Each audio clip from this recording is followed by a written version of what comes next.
தமிழகத்தில் ஆணவ கொலைகள் அதிகரிச்சிருச்சுன்னு சொல்லிட்டு கடந்த 6 ஆண்டுகளாக ஒரு கோரிக்கை இருக்குது. இதுக்கு தனி சட்டம் இயற்றணும்னு சொல்லிட்டு தேச அளவுலையும் சட்டம் இயற்றணும், அதற்கு தமிழக அரசும் அழுத்தம் கொடுக்கணும்னு சொல்லிட்டு இருக்காங்க. இதில் என்ன நடவடிக்கை இருக்குது சட்டத்துறை? அதாவது ஆணவ கொலை என்பது ஒரு கண்டிக்கத்தக்கது.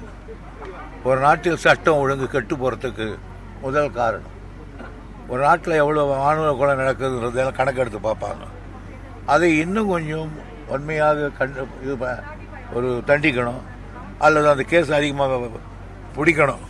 அதனால் அதை மீது கடுமையான நடவடிக்கை எடுக்க வேண்டும் என்பதில் யாருக்கும் மாறுபட்ட கருத்து கிடையாது.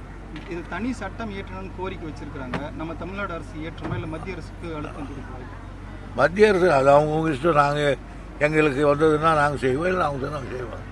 யாராவது செய்தாலும் வேணுன்றது எனக்கு மாறுபட்ட கருத்து கிடையாது. நாம செய்ய வாய்ப்பு இருக்கு சார். இப்போ நீங்கள் புதுசாக சட்டத்துறை அது முதலமைச்சர் தான் சொல்லணும் சார். அதே போல் பாஜகவிற்கு தமிழ்நாட்டில் வாக்கு வங்கி கம்மியாக இருக்கிறதுனால இப்போ வட மாநிலத்தை சேர்ந்தவங்களுக்கெல்லாம் வாக்குரிமை அளிக்கிறதா ஒரு புதிய ட்ராஜடி எடுத்துகிட்டு வராங்க சார். இப்போ எத்தனையோ தில்லு முள்ளுகளை வாக்காளர் லிஸ்ட்டில் செய்ய பீகாரில் ஆரம்பிச்சிருக்கு பிஜேபி.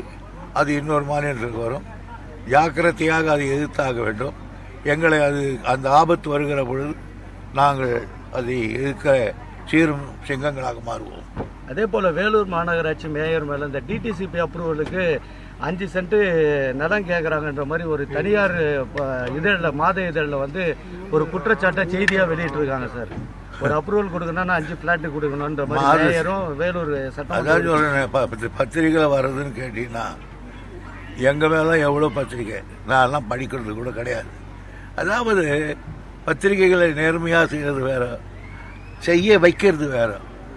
அதெல்லாம் நான் உங்களுக்கும் தெரியும், எனக்கும் தெரியும். அதனால் மல்லாந்து பாய்ச்சல் சூப்பராக கருவதை ஆகிய இந்த செய்திகள் எல்லாம் போடுகிறவர்கள் எப்படிப்பட்டவர்கள், ஏன் போடுறாங்கன்றதெல்லாம் தெரியல. அவ்வளோதான் விட்டுரு.